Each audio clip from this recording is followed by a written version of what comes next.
Shalom, salam damai sejahtera Bapak Ibu, Saudara dan Saudariku seiman. Senang berjumpa kembali dengan Anda dalam permenungan harian Sabda Tuhan, Embun Sabda, Kamis 16 September 2021, di hari peringatan wajib Santo Cornelius Paus dan Cyprianus, uskup. Keduanya adalah martir gereja. Di hari ini gereja mengajak kita untuk merenungkan bacaan pertama yang diambil dari surat pertama Rasul Paulus kepada Timotius, di mana Rasul Paulus mengingatkan Timotius untuk menjadi teladan bagi orang-orang beriman. Teladan dalam perkataan, teladan dalam tingkah laku, dalam kasih, kesetiaan, dan kesucian. Sedangkan dalam bacaan yang Injil diambil dari Injil Lukas bab 7 ayat 36-50, di mana dikisahkan Yesus yang mengampuni seorang wanita yang berdosa karena ia telah banyak berbuat kasih. Kasih wanita ini dia tunjukkan dengan membasahi kaki Yesus dengan air matanya, menyeka dengan rambutnya, mencium kaki Yesus, dan meminyaki kaki Yesus dengan minyak wangi. Saudara dan saudariku yang terkasih dalam Kristus, cinta yang tulus, cinta yang murni, itu lahir dari rasa syukur. Cinta yang tulus dan murni lahir dari rasa syukur dan kemudian melahirkan satu pelayanan yang boros dalam tanda petik. Cinta demikian juga adalah bukti pertobatan. Saudara dan saudariku terkasih dalam Kristus, apa yang memicu cinta yang demikian itu? Jawabannya, seperti sudah saya katakan tadi, adalah rasa syukur yang tak terbatas. Setiap orang yang berjumpa atau mengalami pengalaman pribadi dengan Yesus akan memiliki rasa syukur yang tak terbatas ini. Dalam Injil, seorang Farisi mengundang Yesus untuk makan di rumahnya. Pertanyaan yang bisa kita ajukan, mengapa Simon, orang Farisi ini, dia mengundang Yesus untuk makan di rumahnya, tapi kemudian dia memperlakukan Yesus dengan tidak sopan, dengan mengabaikan ritual-ritual penghormatan yang biasanya diberikan. Simon, orang Farisi ini, adalah seorang kolektor yang punya nama besar. Karena nama besarnya ini, dia seakan menggurui Yesus karena popularitasnya di antara orang banyak. Dia mengeritik perlakuan penuh kasih Yesus terhadap seorang wanita yang bereputasi buruk, seorang pelacur.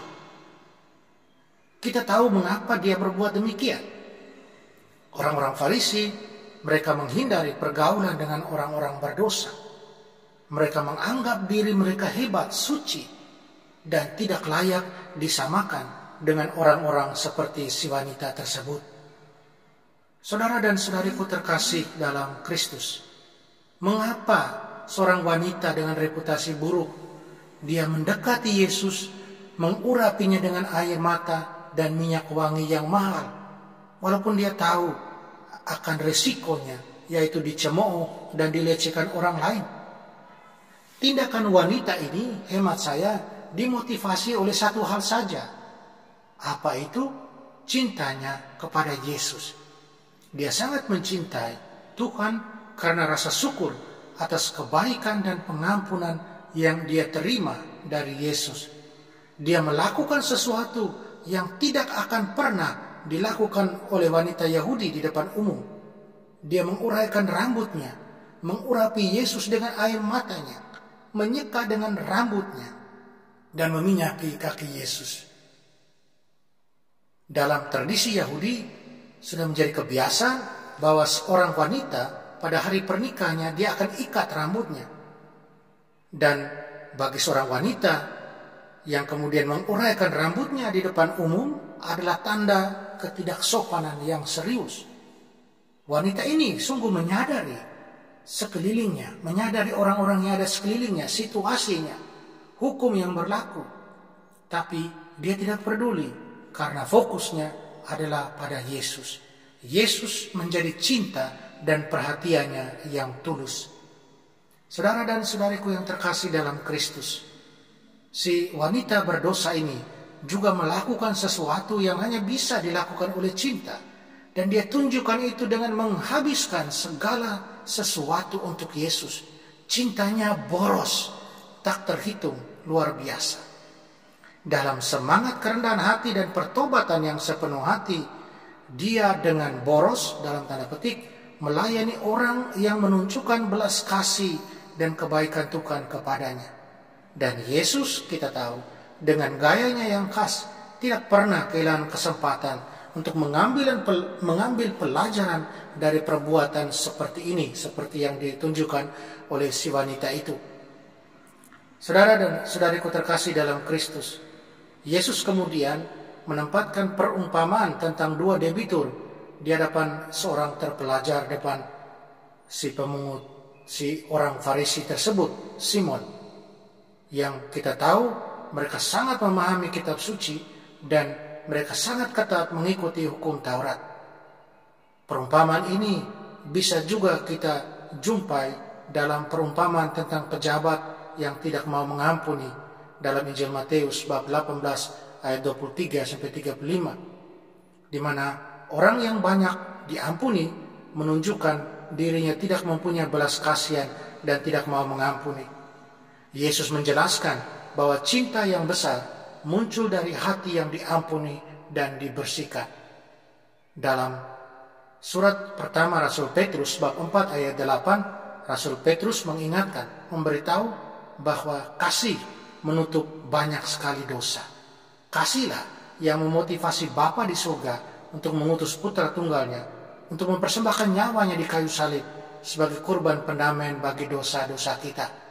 Ekspresi cinta yang mewah dari wanita itu merupakan persembahan rasa syukur atas pengampunan, kebaikan, dan belas kasihan yang besar yang telah Yesus tunjukkan kepadanya. Saudara dan saudariku terkasih dalam Kristus, Simon dan wanita yang bereputasi buruk menunjukkan bagaimana kita dapat menerima atau menolak belas kasihan dan pengampunan Allah. Simon yang menganggap dirinya sebagai orang Farisi yang jujur, tidak merasakan kebutuhan khusus akan pengampunan dan belas kasihan. Kemandiriannya membuat dia tidak menyadari kebutuhannya akan kasih karunia Tuhan, karunia kemurahan hati, pertolongan dan belas kasihan. Apakah kita bersyukur atas rahmat dan pengampunan Tuhan? Saudara dan saudariku, cinta yang tulus akan melahirkan pelayanan yang penuh pengorbanan. Cinta yang lahir dari ungkapan syukur atas belas kasihan Tuhan. Cinta yang akan selalu melahirkan mencintai sesama dan berbagi belas kasihan yang sama, yang seperti diterima dari Tuhan. Semoga kita juga bisa menjadi contoh dalam hidup kita ketika kita bersedia untuk mengampuni, karena kita juga sudah diampuni, dan berbagi kasih karena kita juga sudah menerima kasih dari Tuhan. Amin. Mari kita mohon kekuatan dari Tuhan. Kita berdoa. Tuhan Yesus, kasih karunia-Mu cukup bagi kami. Isilah hati kami dengan cinta dan rasa syukur atas belas kasihan yang telah Engkau tunjukkan kepada kami. Dan berilah kami sukacita dan kebebasan untuk mencintai dan melayani orang lain dengan cinta dan ketulusan. Bantulah kami terus untuk hidup seperti yang Engkau tunjukkan kepada kami. Tolonglah dan bantulah kami Tuhan. Amin. Mari kita mohon berkat Tuhan. Tuhan sertamu dan sertamu juga. Kita sekalian, semua orang yang kita sayangi dan kasih, segala usaha dan kerja kita dilindungi, dibimbing dan diberkati Allah yang Maha Kuasa, Bapa dan Putra dan Roh Kudus. Amin.